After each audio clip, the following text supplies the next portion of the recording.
All right, guys, we got a colleague of mine from last week, Kevin Kisner, joining the podcast. So nice of you to join us during the middle of this national championship game. I mean, it's probably weird not seeing the Georgia Bulldogs playing right now, but we'll kind of keep everybody updated as this thing goes along as we're sitting here in the middle of the third quarter. But I mean, Kiz, you're playing golf this week, but last week you did broadcasting. I mean, overall, I thought you did a great job, but where would you rank yourself handicap wise as a broadcaster, just like you were playing golf? So where are we starting as far as where our handicap is? I'm an 80 shooter. You're an 80 shooter? Come on, dude. You're way better than that. You got to give yourself like some credit. That's like a 4.5 handicapper. I bounce around, tell you how I can shoot 76. I just never have. I mean, so tell me about the week, dude. I mean, I can't imagine that broadcasting like entered your brain like at any point in the last couple of years, but being able to do it last week. First off, let us know like when the conversations kind of started to where you're like, you know what, I might give that a try to see how it goes. Well, Tommy's always messed with me at tournaments. I'd go to dinner with those guys or see him on the range or hang out with him somewhere, and he's always saying, when you're ready to quit, let me know. I want you to try out for me. And I was like, dude, I'm not quitting anytime soon. He's like, I know, but when you're ready, let me know. And obviously I didn't play much in the fall, so he probably thought I was retiring or something. And then he shows up at Sea Island, and he's like, hey, I need to talk to you next week. And I was like, what do you mean? He said, well, we got some stuff going on, and I might need your help. I was like, all right. Next week was Thanksgiving. I said, call me. He called me Monday morning at like 9 a.m. He said, can you give me some events that you're not going to play that you can broadcast? And I was like, what? I mean, like, do I have to go to school? It's like holidays. And do I have to go like to journalism school or broadcasting school? You want me to fly to New York? What do you want me to do? He's like, no, I'll give you a seminar on the phone for 30 minutes. And I was like, you're going to give me 30 minutes of prep, and you're going to give me an open mic to the world? And he goes, yeah. I was like, dude, you're BSing me here. So sure enough, he's like, I'm gonna set you up with Sam and Elise. They do all the contracts. When can you go? And I was like, well, I'm going to Maui. I'm going to Honolulu to play so I could do Maui. He's like, all right, perfect. I'll see you there. And I was like, what? It's the wildest thing. Next thing I know, I'm talking to the guy about a contract. I was like, I've never had a job in my life, dude. I don't know what I'm doing. My job's to figure out how I make more birdies. So here we are. I talked to you for an hour on the phone the week before, yep. And you gave me all kinds of insight, and then I showed up to my first meeting as an employee on Wednesday at 1:30 in Maui. I mean, even that hour on the phone, it's until you get there and experience kind of what the heck I'm talking about and seeing it for yourself, you really just don't have an understanding of like what exactly goes into TV business. Because my first time seeing it, I was like overwhelmed with all of the different traffics, what goes on in the truck. And well, first off, Tommy's our producer, Tommy Roy, that is. And you sat in the truck on Thursday and you just about probably booked your flight home after spending an hour in the truck with how chaotic it is in that truck. Just kind of walk everybody through that experience of how hard it is to produce golf. So I wasn't going on Thursday. I didn't have anything. I wasn't wearing a headset on Thursday. And he's like, why don't you come in when I go in the truck like 30 minutes before we go on air and hang out with me for a couple hours and then ride up to the booth and just put a headset on and listen to them on the headset for a couple hours. I was like, yeah, perfect, man, whatever. So I walk in there like 12:40. We're going on the air at 1. And he has a chair sitting like right next to him, like my knees touching his knee. And for 1 hour straight, I listened to people yell. And I'd never forget, Smylie, you weren't with me. Nobody I knew was there. And I tap him on one commercial. I was like, it was like 1:30. I might have made it 45 minutes. I said, I think I'm going to head up to the booth if that's all right. He's like, yeah, go ahead. That's good. And I walked out and I got my golf cart and I started driving and I reached down and I called my wife. And I was like, I don't think I can do it. And she's like, what? I was like, literally, I think I've got to come up with a way to tell Tommy that I just don't think I'm cut out for this because I just spent an hour on the broadcast and it's so hectic and wild. There's no way I know when to go or anything. She's like, just keep hanging there and see what happens tomorrow. So I drive cart 15 minutes up to the booth And when I opened the door to the booth, it was like walking into like a Zen yoga studio. It was like calm, cool. Got Dan Hicks talking very softly, and nobody else is saying a word. I was like, oh, this is so much better. I can do this part. So I put the headset on, kind of got a feel for what the heck was going on. And then the next day they're like, yeah, just jump in there. We're ready. So off we went. I was laughing that Thursday because when you came in and you got on headset, just kind of listening and observing, like halfway through the day, you're like, is somebody tell me what like Mark Rolfing's holes are? Because he keeps talking like on these random holes that I never know who's going to be talking on which hole. it just cracked me up there. Like that was one part I didn't explain to you is that I didn't understand the holes thing. I was like, why is he talking in this time and not Kurt talking? I don't understand how they know when they're going to talk. And then they hand me the sheet of paper and they got it highlighted like 6, 9, 12, 14 Rolf. And I was like, oh, now I got it figured out. So for those of you that don't know how TV golf announcers and broadcasts are kind of organized, for the most part, you have 1 or 2 holes guys, and those guys that get assigned 4 or 5 holes, and then you have your play-by-play guy that does the rest of the holes. So Kevin was trying to figure out, he could not figure out who's talking when. It's like, when am I supposed to talk? And then I think by the end of the day, you're like, okay, I kind of have an understanding for this. And then Friday comes around, and I thought Friday was great because really the golf in that late afternoon was kind of crappy. Like there was nobody that was like in the lead. Like there was nothing serious that happened that Friday afternoon. So you just told stories, and I was just laughing my butt off the entire time at some of these stories that you were telling about, like Patrick Cantlay asking you advice like an hour before the President's Cup about how to putt on Bermuda greens and just like random stuff like that, man. I thought so many different things you said just like added such a different insight to the broadcast. Yeah, I think, from what I heard is having a guy that's like been in there close with the guys recently, it helped. I've got stories on all of them because I've been around them. Now, some of these young guys, I don't have any stories. If Akshay would have got hot yesterday, I'd have probably just sitting there twiddling my thumbs the whole way. I don't have any dirt on him yet. But it was nice to have some of the guys I know well rolling and that I could pull from my old memory bank. I remember making fun of the Max Homa story Friday afternoon about his putting. He was the worst-looking putter like 5 years ago I'd ever seen. And then I told him that after the tournament. The next year I didn't play with him much, but he had a great year. And then we go to play again. I forgot the part on Smylie on that. We played Captain's Choice or however y'all want to call it, Lauderdale, the first day of that tournament. And I putted second, and the first hole I didn't putt on was 14. So he didn't make a putt in the first 13 holes, and then he finally made like a 4-footer on 14. And I was like, thank God, man. I was starting to like wonder if I was just going to putt by myself for the rest of the whole day. And he's a pretty good iron player, though. He's so like, of course you're hitting all of my putts, though. I've hit the green, and you haven't. So it's like fair deal. But no, it's been it was cool, really cool. What about in the booth? I mean, I think the first time I did it, and when they turned the lights on for the first time, like how bright it is, and you do that on, because I told you, it was like, hey man, you're gonna have to do it on camera, like just get prepared for like what you're gonna say. And you were saying just like how all over the place it was. You just didn't know what was coming, but still, the on camera thing is kind of like awkward, right? Like it's because you're talking to, there's Kurt next to you, and then you got Dan, but then you also have the camera, which is your basically third person. So it's just like you're having this conversation, and it's like you're a bobblehead because you don't know where to look.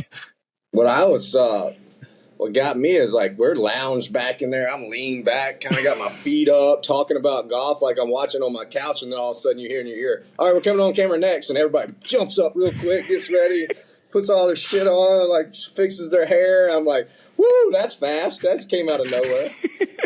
And the lights pop on. You're like, oh boy, they're about to come to us any second. I've got like peanut butter and jelly in my mouth. I've been drinking this Coke over here. Got coffee spilled on my shirt.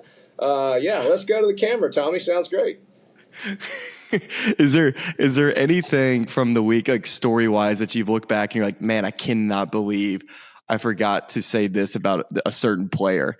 Like, is there something like you're thinking about now? It's like, man, how did I forget that story? Or like, how did I forget in that moment to say this? Like, did you have any or just any regrets about anything you said or did during the broadcast that you would have done differently? Not really on the player, but so we don't eat the whole time up there. All we have is peanut butter and jellies and like bananas and waters and coffee. And Dan, like halfway through, always eats a peanut butter and jelly. So I started doing it too, right? I'm like, I'm starving too. Hell yeah, give me a peanut butter and jelly. So one of the on-camera times, like they came out of nowhere. Dan's got his like mic up and he's eating and he knows all what's about to flow. And all of a sudden, Tommy's like, all right, on camera next. And we go to on camera and Dan starts talking and I turn to look at him and his whole bottom lip is covered in jelly. And I was like, oh my God, in my head, I'm like, is that shit on TV? Because that's funny as hell. He's got like a purple bottom lip. And I wanted to make fun of him on air, but I was like, I don't know if that's kosher or not. Like, we're up here grubbing out on PB&Js, and now I'm going to make fun of him with jelly all over his lip. Oh, my God. When we quit, I was like, get the mirror, Dan, and check out your lip. You just showed America there. I mean, at the Phoenix Open, I think it's going to be totally kosher. I mean, you gotta dog them at the Phoenix Open if that happens now. Oh yeah, I'm like, how many peanut butter and jellies do you have to eat to go on camera with jelly on your lip? I'm going with 2. Oh man. Well, I guess the last thing I'll talk about with the media side of just the business, what you've probably realized is, and it's totally different being in that chair versus watching golf on TV, and a big topic of the conversation, kids, is talking about commercials and just how that ruins the flow of the broadcast, this and that. And like, listen, we don't want to have to show commercials. We'd cover golf all day. And the last 2 hours of our broadcast on Sunday, that or at least the hour before our last hour, we didn't have a commercial, but the hour before that, I think we had like 5 or 6. Tell me about the difference between those two for a guy like you. Like I think what you told me, something along the lines like, I can't imagine not having a break, because doing that for however many straight hours, it's just like, it's harder than you think. The entire time I did it, I was like, all people bitch about at home is commercial breaks, and they always go to commercial. I literally lived for the commercial breaks up there. I was like, dude, how have we not gone to commercial yet? I feel like I've been talking for 20 minutes straight, and nobody said a thing about a commercial. I'm like, surely we're going to commercial. I got to take a leak. Like, when are you supposed to pee up here for 4 hours? Then I got to run outside and pee in a portal john real quick, run back in. Everybody's yelling at me, kids is off mic. I'm like, can a brother take a piss one time? I tell you, you joined me out on the course. That was one of the – huh? I said, you can join me out on the course. I mean, there's piss breaks everywhere. Yeah, I literally, that was the biggest takeaway. It's like, I'm never letting somebody bitch about how many commercials there are again. Like, we need more commercials. We need to go like 6 an hour from here out. That last hour, I was hitting my phone like crazy. I'm like, holy cow, we still got 40 minutes of no commercials. I got to go talk for 40 minutes straight. It takes a while to get through those last couple holes at Kapalua. You think, oh, they're on 16. Wait, I tell you what, the 17 and 18 are always just like a march to the finish. And then with no commercials, you got to just make up dead time and talk about shit nobody wants to hear anyway while they're walking to the green. At least you knew Chris Kirk, though. That helped. Yeah, hell, but yeah, we need a commercial right there, Smylie. I'm all for it. We're going to make a Smylie Show Kisner Foundation commercial and put it in right there. That's what we need. All right. So outside of the media, I mean, the highlight of the week, you got to play golf with me. So that had to be pretty fun. I mean, you and I rode in the cart and we played against these 2 high school kids, Landon and Dylan. One's in college, one's in high school. Played over at the Bay course on Saturday afternoon. It blew like crazy. And then we get out to the Bay course. It was 1 mile an hour wind, and all we played were par 5s and par 3s. I mean, I finished that round. I was like, dude, I'm turning pro. You had a big problem that day, didn't you? You just couldn't stop hitting it where you were looking. It was just, it's an epidemic going around. It's a tough scene, man. I just could not stop hitting it where I was looking. And that's a fun course, though. It was an awesome course, and those guys took such good care of me all week. Those high school kids like had golf balls and waters and carts, and they let me go out in front of the first group every day. It was unbelievable how nice they were to me. And so I had to repay the favor, and I drug you along with me, and we found something over there for you. You might come back on tour. You might drop the mic and come back too. Yeah, I mean, until I hit it out of bounds on 17 and 18 the next day at Plantation, a hole See, I that wasn't you even said going it's. to make fun of that. I wasn't even going to bring that up, and then you just self-deprecated yourself. It wasn't even. I was trying to sling one off the booth, caught it a little on the heel, and then the wind got it. It's not even. We're not even talking about it, honestly. Yeah, but we had to play in way harder conditions than they did at Kapalua yesterday. Yeah, but that golf course it was not hard. My goodness, and I was kind of thinking the question mark for you on this would be, the debate, like every time, like there's a scratch golfer, it's like, what would a scratch golfer shoot at a major championship? I actually think like if a scratch golfer played Kapalua, like I think they have no problem breaking par, like in that tournament. In that tournament, 100%. I think you have a bunch of scratch golfers that could have probably gotten top 30. I mean, I'm just telling you, it just wasn't playing hard at all. And with no win, I bet they would have struggled on whatever day it blew. Saturday they would have struggled. Yeah, Saturday. Front nine, we didn't play the front nine. I think the front had a little more teeth when the wind was blowing, but the back's pretty easy. The whole, I mean, what were we? We flipped wedges to every hole except 17. Yeah, but any hole we had to chip, we couldn't really get it there because like the grain was such a problem. I mean, I feel bad for that maintenance staff that's like cleaning up our chop fest on 14 green today after we chipped 100 balls there. It looked like wild boar had come down there and rooted up the area with the most grain because Smylie and I were determined to figure out how to hit the chip shot best. We're just digging the shit out. I mean, there's grain we might have just got all the grain out of the hole. We might take it all. I think the grain's going to be not an issue next year. It could just be dirt. And then I started foreheading a couple of them over the green because I'm trying to get kind of shallow, and I was like, got that little low point behind, and it was like pew, right across the green. Then you went back there and practiced. You're like, yeah, I need to work on that shot anyway. It was easy over there. That grain, like the fairway was just brutal. My goodness. Brutal, man. Brutal. Well, Charlie's got a couple of our highlight package ready for us here. Let's roll clip number 1 from our experience playing together at the I don't even know what the course is called, the Bay course. Kevin Kisner here. This 11th hole cut 4-iron. I mean, just take us through that whole process here. I mean, this is just a work of art. So I'm telling you how I was going to show you something I never do here, and I'm going to hit that big high cut 4-iron, but then I aim right at the target. So that's pretty good. You might want to open up a little bit if you're going to hit a cut, you idiot. So I'm aimed right at the target, and am I allowed to cuss on your show, by the way? Play on, yeah. Okay. Yeah, so then I didn't know you were videoing, so as I go ahead and hit my slice over there right of the green, I just let you know how I felt about it right about now. Really? Like you don't even... So here's a question mark for me, Kiz, and you're somebody that talks about in their golf swing how you don't ever really feel the ground. It's all more shoulders and arms, but all I see in this club throw is loading that front foot, getting a little knee bend, and using the ground to fling the club with force. I mean, look at that. I mean, that's the shoulders are just a result of you using the ground. So you need me to get some ground force going, ground reaction. What do these nerds call it now? Ground reaction forces? Yeah, that's what I need to hit a 4-iron. I bet you that really would help me aim more to the left if I started thinking about the ground. Well, next week, and I'm watching at the Sony Open. Charlie, why don't you continue to see how my commentating friend, what he did right after he saw me tomahawk this 4-iron down the fairway.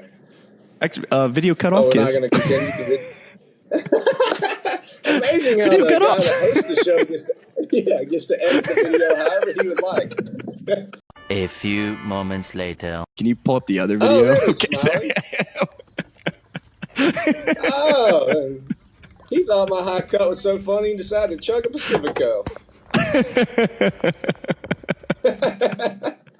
We didn't have any fun at all. It's all good. It's all good. I mean, that's what you call Sony Open prep right there, boys. When in Hawaii. Sony Open prep. Yeah. When in Hawaii. Charlie, can you pull up the other video if you don't mind? I thought this will actually have a legitimate conversation on this one because when we're talking about chipping, at one point, I don't know, when did you start going like cross-handed? Was that last year at some point? Yeah, I sculled like a most routine chip ever, and then I got so pissed off that I just grabbed it cross-handed because I knew Matt Fitzpatrick did, and then I just flushed the shit out of it, and I was like, I'm going to start There's doing something to that. this. I'm going to start doing that more often. That looks like this is at the QB shootout. So, all right, walk me through, like, so somebody that's really struggling with chipping, and you immediately grab a wedge and go cross-handed and you had immediate success. Like, what's the first thing you felt that you could do that you couldn't do with your regular pitching motion?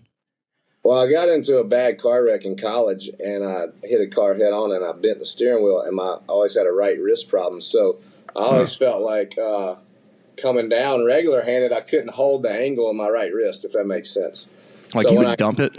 Yeah, I just dump it and stall out, and then I'd scull it because the bottom would move so far forward. And so as soon as I grabbed it that way, it felt like I could carry the depth a little bit longer on the downswing of my wrist angles.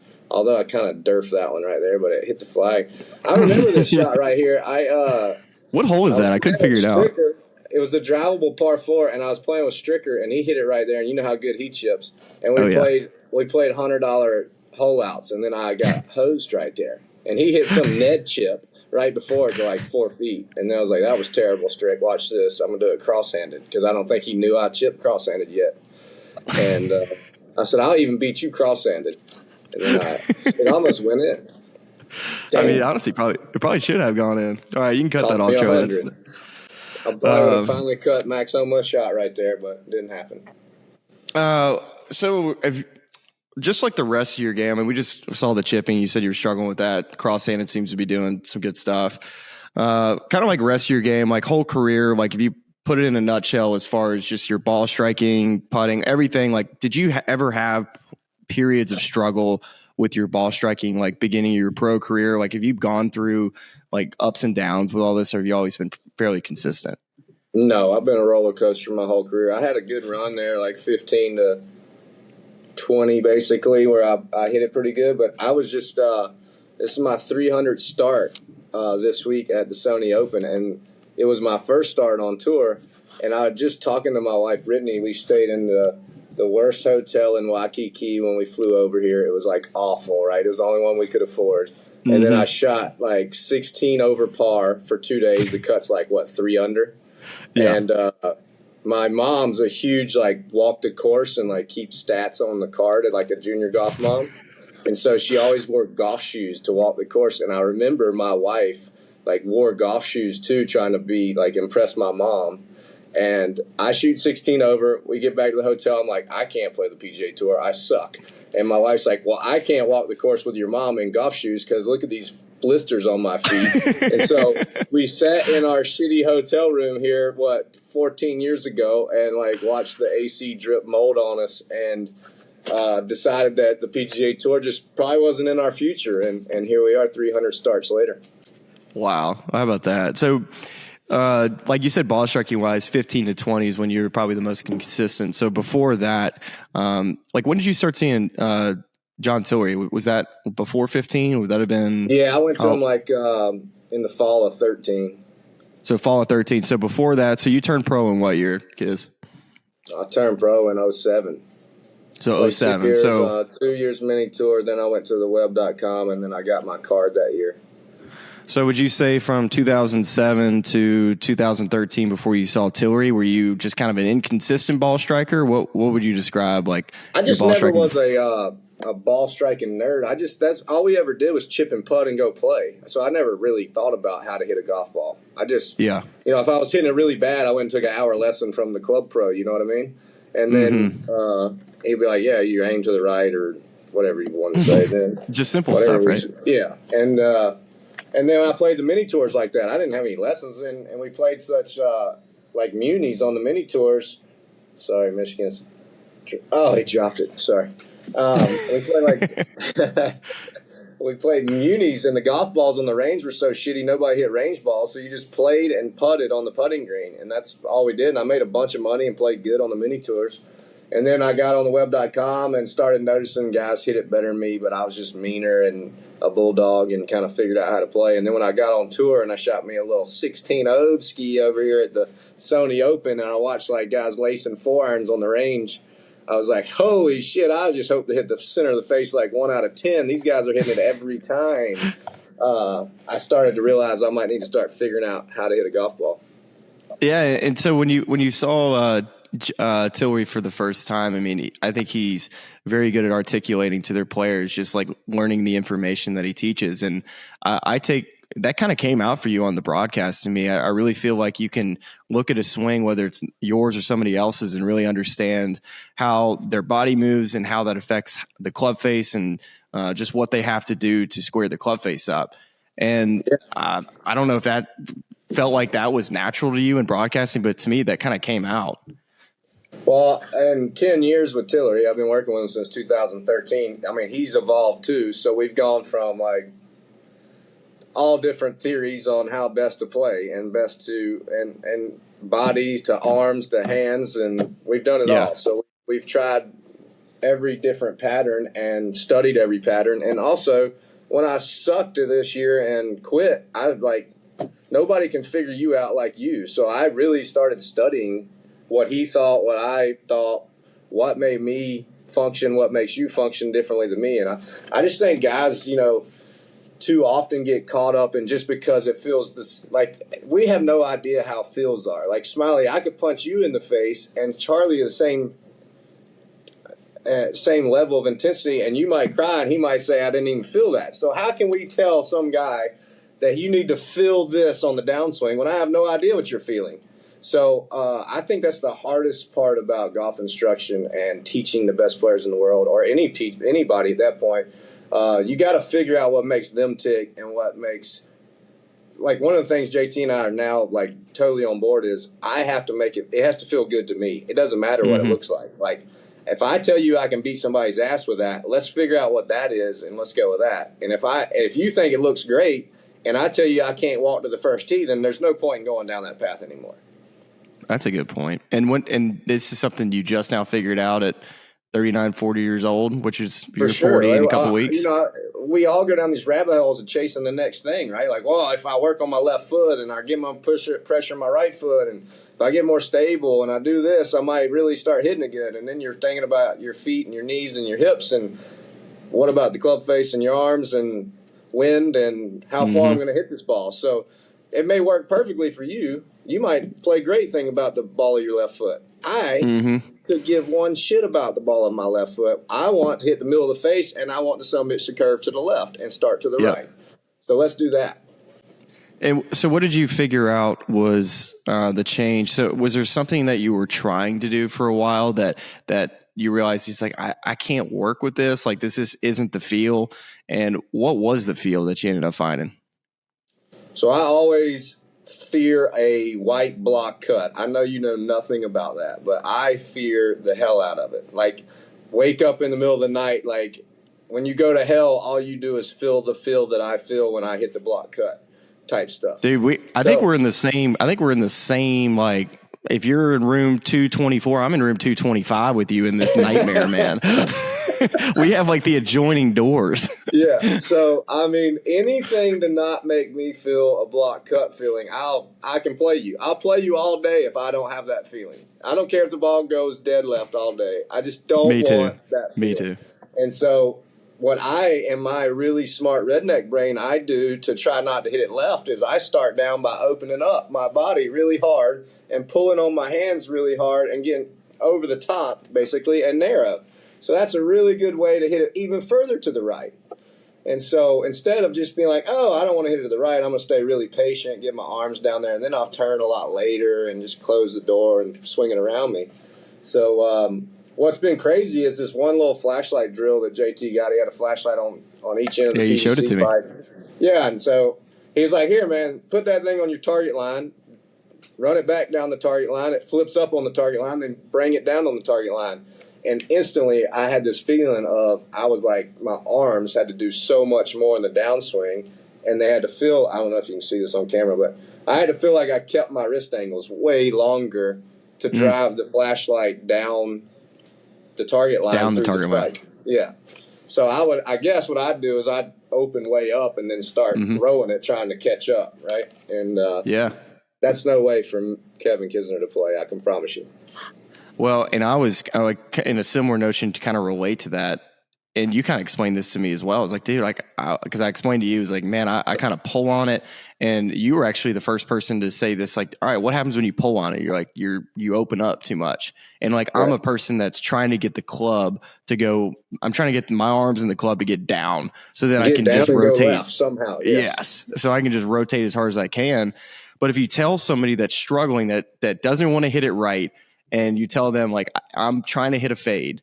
And for me with an iron out of the top, like I'm trying to hit a fade out of the top. Well, when you try to do that, you get over the top, that shoulder opens up, and that you're just always going to be short, narrow arm swing, and you're going to be steep, and you're going to slap that thing. It's going to go even further right. So it's so hard because your brain, when things are going quicker, it's harder to be patient, and your body just doesn't feel the same. So I imagine it's taken you quite a bit in competition to get comfortable with that field. Because I bet it to you, tempo wise, it feels like if you go 1, 2, 3, like I bet it feels like 1, 2, like it probably just feels like forever back here in the downswing. Still can't do it. I mean, I'm doing way better, but I still can't do it. Like on the range, I can do it. I can rep it out when I'm hitting one after another. But like one tee shot to the next over a span of 18 to 22 minutes, who knows what's coming. You know, I at least my pattern's way tighter than it was when I quit playing. Yeah, I thought it looked good. But it's not like every single one of them's a perfect push draw right down the middle. Like you kind of need to start doing if you're going to have 165 mile-an-hour ball speed. And for you, like I think Tillery's fantastic at teaching and giving guys mental tempo cues. Like you were even helping Landon, the kid out here in Hawaii with his chipping, just like giving him some tempo cues. Like, can you kind of do you do that with like your putting, chipping, and ball striking? Do you count that out in your head? So I never see somebody that tells me they suck at chipping go too slow in transition. Never. Never seen some guy like get up there, chill out, talk about the day, and then just ease right on through it, right? Now, everybody that says they have the chipping yips, or the putting yips for that matter, gets somewhere in this point back here and goes, oh, shit. Just like Kurt was doing with my freaking putter yesterday. I was about to kill him with that, putting that shit on my putter. So, man, JT loves a metronome because he's a sound guy. You know, he can play music. I'm like the least musically inclined guy in the world, so the metronome does nothing for me except if I'm putting. Like if I'm putting, I can beep it. But you tell me to turn something all the way up here and then chill out and like, when's the beep coming? Oh, there, beep it. I'm like, no chance, bro. So the 1, 2, 3 kind of helps me with my arms set. Like I set the club, that's 1. Big turnover, stable pelvis, that's 2. And then 3's like getting my arms back down the target line like I was telling you. So I just randomly threw that at Landon. It must have been the 7 Pacificos that got me right and then made me think of that at the perfect time. And then he flipped 2 flop shots in the grip up there on us. Yeah, no, I just was wondering because, you know, so often as golfers, you're trying to find a way to distract yourself a little bit from like just thinking about outcomes, right? And if you have cues for tempo, I think that's a great way to not only play for amateurs, but for professional golfers that are trying to win golf tournaments. I mean, it's just I had it with my putting. I didn't do it as well with anything, maybe like bunker shots and stuff. I would try to like make sure to feel that like dun. Like it's just something that's like a little slower in my head because naturally we're inclined to go quicker. And why do we go quicker in transition? I'll never understand, but because you can bomb it. That's where you think you're going to get the most speed. Your club can only go the fastest once. That's a fact. So we think we're going to do it up here. Come on, baby! Because I'm gripping because I'm gripping that club at like a 9 out of 10, man. It's easy to pull on that thing when I'm gripping it like I'm holding a hacksaw. I think I'm over 10. Can you go over 100%? I think I've got like 11 out of 10. I mean, we're talking about starts getting up there. Everybody's kind of listening to us right now, and we're just. I mean, we're all the same. I mean, we all struggle with certain things, but one of the things I don't think you're confused at all about is your putting. And probably after watching me putt, you probably feel the same way. I feel like we both see putting from a similar angle, which is very stable. But like even yesterday when I was watching you, I just felt like I could watch you putt all day and I just continue to learn like how to properly set up to a putter. Cause like all your lines are just absolutely perfect. Yeah. I said it on the broadcast yesterday. I was talking about Scotty Scheffler's setup, but it was awesome too. The putting is the only thing that's not dynamic in golf. Like we're not moving anything other than our core and our T-spine, basically. Our arms are just along for the ride. We're rocking. Everybody says you're rocking your shoulders, but are you really rocking your shoulder? I can't really rotate a shoulder. I don't really understand that whole deal. Like I can turn a core around my spine, or I can turn a T-spine. So it's not dynamic. If I get in the same setup and I get in the most stable spot I can possibly get, and I describe it to people like if you're playing shortstop or something. Like you see all the different people. You watch every shortstop in major leagues, they all stand there the same way when the ball's about to be pitched. You know, they're down, they're ready, they're stable, so they can move. So I'm always trying to get as athletic or stable as possible. Everybody talks shit about how I look like I'm going to the bathroom or something, but I'm like, okay, well, come try to push me over. I'm not going to fall over like some people I look at on tour. So if I'm not going to do anything dynamic, I'm going to get as stable as possible and just try to move the least amount of shit as possible. Yeah, and they used to show you on the broadcast, like pre-warming up, you got those little, what are those little yellow balls you put? Like you strap them on the bottom of your feet? They're called like Chango paws. You can just get them on Amazon. Oh, yeah. But, I mean, I just try to find something I can carry my bag to stand on. You can stand on anything. You stand on like a half a foam roller. You can stand on those foam things in the gym. Anything to make you figure out, like, where I'm not going to fall down if somebody pushes me. Get on something unstable. Yeah. You'll figure out real quick how to set up. Yeah, that makes sense. And you gave one drill to Kurt Byram with his putter. You know, what was the thing you talked about? Like you took a couple of his fingers off. Every time I see people that are like yippy, it's always grip pressure. You know, the grip pressure changes in the stroke. So I always just tell people to take every finger off but the ring in the middle and try to put those on the grip. You can use your palm still, but you can really get a feel for what has to move the putter when you're not really holding on to it. Like I got to get some momentum from somewhere other than my hands. So what am I going to everything?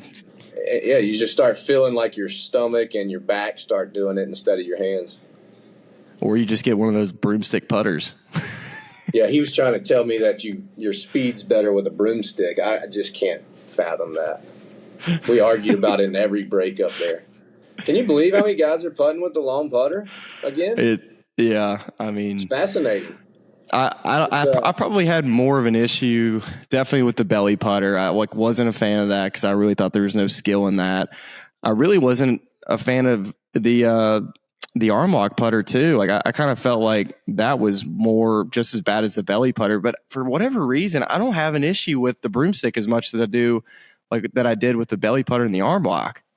Well, I tried that putter today on the range, and I feel like the broomstick's hard. If you can't put it on anything, it feels hard to me. Yeah, I know. That's what I was saying. Like, I don't have an issue with it as much as I did with like arm lock. Like, I think that shouldn't be allowed. I think any of us that picked up an arm lock were like, I even tried it, but I missed every putt. So then that was it after that. But you can pick that up on the putting green, like, oh yeah, this is pretty easy. All right. Well, I mean, during the week, you gave me two of the best kids stories that I've heard. I mean, I need to spend more time around you because you could probably tell me more and more stories. But can you tell the story about you and Scott Brown at the Zurich Classic playing with Duff? When we wouldn't chip. Yeah, y'all couldn't chip or wouldn't chip. So Zurich's like number 14 at Kapalua all the way around, though. Like every hole has that around the greens, and it was wet, and it had been raining all matted down, dormant Bermuda. And Scott and I are playing, and we're playing best ball the first day. So it wasn't as evident like we couldn't chip, because if one of us was missed the green, they'd just kind of put it up there. If the other guy was on the green, kind of just get out of the hole while they finished. But then we're playing with Duff and I think Pat and Kazire, and we're in the second round, and we're rolling pretty good, and we're in like third place. And Duff's like, I mean, I've never seen tour players not chip the ball so much. Like every hole y'all miss the green, y'all go straight for the putter. And I was like, yeah, and we're whipping your ass. You know, we're putting it up there to 4 feet, and we're tapping it in. So we get around the front, and we got like 3 holes to go on Friday, and they're like right around the cut line. And I'm pretty sure that Brownie hit this iron shot, and it lands dead in between the green and a bunker. And as the ball's coming down, Duff yells back, "What the hell y'all gonna do from there?" So you're telling me the ball was on the other side of the bunker and y'all could not like putt it around the bunker? We were not going to putt it through the bunker, so we got to figure something out. I think I had to chip it. I'm pretty sure. And there was 2 stories to it because on the back nine, so I get up there and I'm pretty sure I chipped it and somehow like fatted a full lob off the Duff stuff to like 9 feet, and Brownie made it for par. And I was like, that's what we're going to do. That was just like I wanted to do it. But also, I think at the part of the story I told you was on the back nine early in the round. Brownie drove it in the bunker. I had no shot, like in a small bunker. I had to like just kind of pitch it down the fairway, and he had like 45 yards to the front. The pin's 20 on, so he's got like 65 yards. And I walk up and he goes, "I can't chip this shot." I said, "Do what?" I said, "What do you mean you can't chip it?" He goes, "If I chip, I'm either going to hit it right here in front of you and you get to hit it, or I'm going to hit in those trees back there because I'm a bone it trying not to fat it. And we're going to have to play lost ball." And I was like, "Well, it, man. Just putt it, man. I don't know what else to do." And it was kind of like one of those, you could only putt it like to the front edge and it would take it the rest of the way. And Brownie hits his putt and it's traversing through the fairway like this, and Duff is on the green. He goes, "Oh my God, I've never seen some shit like this in my whole career." But hold on, the chef kiss of this entire like 2 stories you just told is that y'all win the golf tournament the same week, right? Because you chip and kind of bone one on 18 in the dark. Bone one right into the flag and went in the dark, and we went to playoff and lost. I mean, this is why this story is so good, because so many people remember this chip shot from you kids. And I remember in my head thinking like, man, those 2 guys can really pitch it around the greens, like in the dark, to be able to do that. Like this story comes out, y'all are putting it around. My ball on 18, if it didn't hit the flag, was alligator food. And it hit that flag going about 108 miles an hour and went in, and I acted like I planned that shit the whole time. God, y'all were going nuts, and rightfully so, because y'all hit the green. It was like, oh, we hit the green. We're in. Finally. And up and down.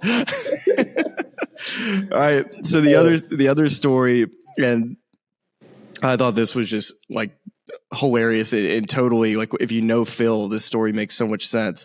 The President's Cup story of not being in his pod the week of would this have been not Quail Hollow, or was this Liberty National? Liberty National, yeah. 17.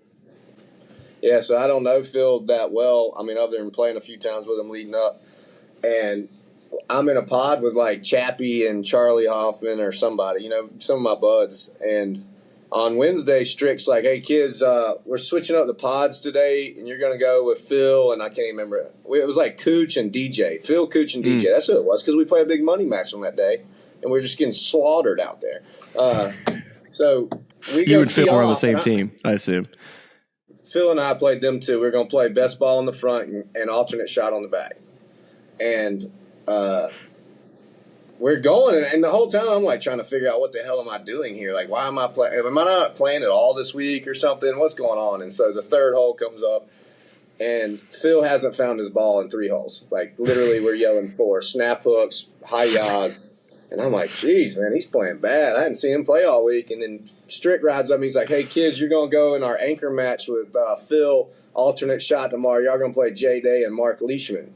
And this is like Jay Day and Mark Leishman were their 2 best players at the time. They were rolling, right? Yeah. And so I'm like, holy shit. I don't know anything about Phil. I'm like, what is going on? Phil proceeds to shoot like 46 on the front 9. Like, doesn't cut me a hole. We're down like 3 down. DJ and Cooch are laughing their ass off that I'm just getting smashed, and now I got to play with Phil. I'm telling you, Phil can't hit it on the planet. I've never seen anything like it. So we go to the back 9, and all of a sudden it goes to alternate shot. He just starts striping it. I'm like, what in the world is going on? Anyway, fast forward. So I'm like, we get done. We lose. I'm like, Strick. Pull Strick aside. I'm like, what the hell's going on, man? Like, why am I playing with Phil? I literally in my pregame was like, I can't play with Phil. I hit all the fairways. Phil never hits one. I don't know how to play with that guy. And so I'm playing with Phil, and he's like, well, Phil has an astronomer that graded all the 2 teams, and you got the highest grade. And so he's basically just told us that he wasn't playing with anyone but you. So I was like, okay, that's the weirdest shit I've ever heard in my life. So I go talk to Phil. I'm like, so what's up with this astronomer? He goes, oh, not only that, kids, every time I hit a shot, I need you to face me with your belly because all your energy comes from your belly, and I can pull your energy before every shot. And I was like, well, judging by the front 9 today, that I don't have enough energy to save us, and this is going to be brutal. So whatever, the next day, and sure enough, he doesn't forget one, man. Every time he goes to hit, he's like, kiss, here, stand right here. I'm like, Jesus, this is the weirdest shit I've ever done in my life. And we missed one fairway in that match, an alternate shot on Thursday, and I missed it. He hit every fairway that it was his tee balls. I missed one fairway, and we drummed J-Day and Mark Leishman. It was one of the greatest turnarounds in ball striking overnight I've ever seen in my life. I mean, you can't make it up, kids. And I so think it must have been my energy, to be honest. It was your energy. And tell me about the shot he hit into that one hole. It was probably like was it a 3-iron or something he hit? Yeah, it was the 3rd hole of the day. It was straight in the wind, and it was my hole to drive. I hit it in the fairway. And I was like, yeah, you're probably not going to play very well from there. You're so unused to being there. And he's like, ha, ha, ha, whatever. And he stands over this 3-iron. It's like 230 blowing 30 miles an hour. And he hits this shot, and I look up, and it's not leaving the flag. The flag's just over a bunker. And it lands just over the bunker, and it rolls up there in the leather. And I said, damn, good shot, pro. And he's like, thank you. And I started walking off, and he goes, hey, kids, hold on a second. I said, yeah, what's up? He said, I made that look a lot easier than it was. I just want you to know that.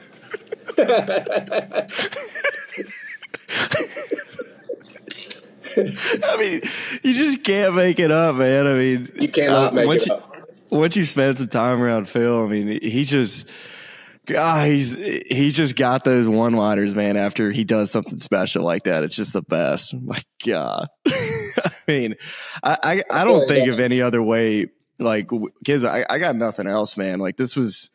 I mean, we talked golf, we talked media, we talked Phil Mickelson energy story. Like, people are going to go to bed tonight wondering, like, what did I just hear about this astrologist or astronomist? I don't even know what he said. I don't know what he is either. I'm still trying to figure it out myself. I ended up playing every match with Phil in that damn thing. How about that? Yeah, and y'all play good too, right? I played all 3 matches with him. Yeah, we played good. I think we went 2-0-1 or something like that. Yeah. All right. Well, we got 5 minutes left of this national championship game. This last question I got for you.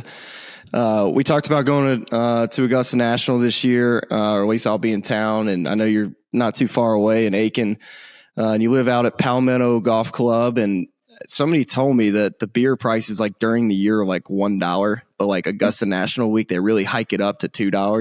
Is this right? It's $1.50 and it goes to $2. So they hike it up a whole 50 cents on the Masters Week. You think they can cut me a deal there? Maybe $1.75 when I come in town, or man, what? I think they're going to have to charge you $2. I don't know, man. In fact, I'll talk to the pros. You've seen me drink beer, which is probably why. I'll squirrel you a 12-pack for $1.50 the week before. All right, well, we're going to have to sign that up, and hopefully we can play some golf over there. I got to go to Kisner's town and do the whole show and pony thing and watch you, steal the show over there. So we'll have to do that sometime.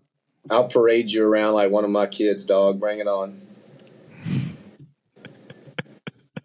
Well, I'm going to request you this week. I hope you're a featured group, and let's watch the rest of this football game. And Kiz, look forward to being on the call with you in Phoenix. So we will see see you next week, and see you in Phoenix. Come on over here to the rain-soaked Honolulu, my friend. All right, brother. Thanks for coming on. Anytime, my man. I've actually watched a couple of episodes of y'all earlier, and you guys have some good takes. So thanks for what you guys do. It's cool to see what you guys are doing, and I know golf fans appreciate it, but we do too. So please keep it up. I think you're doing a tremendous job, and I listen to this podcast. It's really cool, and